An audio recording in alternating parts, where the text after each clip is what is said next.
თბილისში ქართულ-გერმანული მეგობრობის მარში იმართება. შეკრება გერმანიის საელჩოსთან დაიწყო, საიდანაც მონაწილეები მსვლელობით პარლამენტისკენ დაიძრნენ. ქართველებმა ვიცით, ვინ არიან ჩვენი ნამდვილი მეგობრები, აცხადებენ აქციის მონაწილეები. ისინი მხარდაჭერას უცხადებენ გერმანიის ელჩს, რომელიც ბოლო დროს ოცნების წარმომადგენლების მუდმივი თავდასხმის სამიზნეა. ბრიტანულმა გამოცემა Sunday Times-მა დაასახელა 13 რუსი ოფიცერი, რომლებიც ბუჩაში ომის დანაშაულებში ბრალდებულ სამხედრო დანაყოფებს მეთაურობდნენ. გამოცემის ცნობით 13 ივეს ვინაობა დაადასტურა უკრაინის დაზვერვამაც. პუტინის კაცები გამოაშკარავდნენ, ეს 13 მეთაური ხელმძღვანელობდა ჯარებს, რომლებსაც ბრალი ედებოდათ გაუპატიურებაში წამებასა და სიკვდილით დასჯაში, წერს გამოცემა.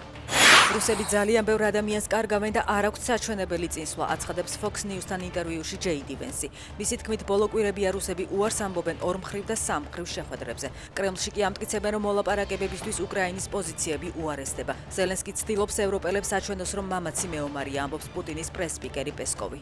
უკრაინაში ომის სავარაუდოდ მოლაპარაკებებით დასრულდება, მაგრამ ზელენსკიმ უნდა იცოდეს, რომ მისი ქვეყანა დაცულია ნებისმიერი სამშვიდობო შეთანხმების ან ცეცხლის შეწყვეტის შემდეგ, აცხადებს ნატოს გენერალური მდივანი.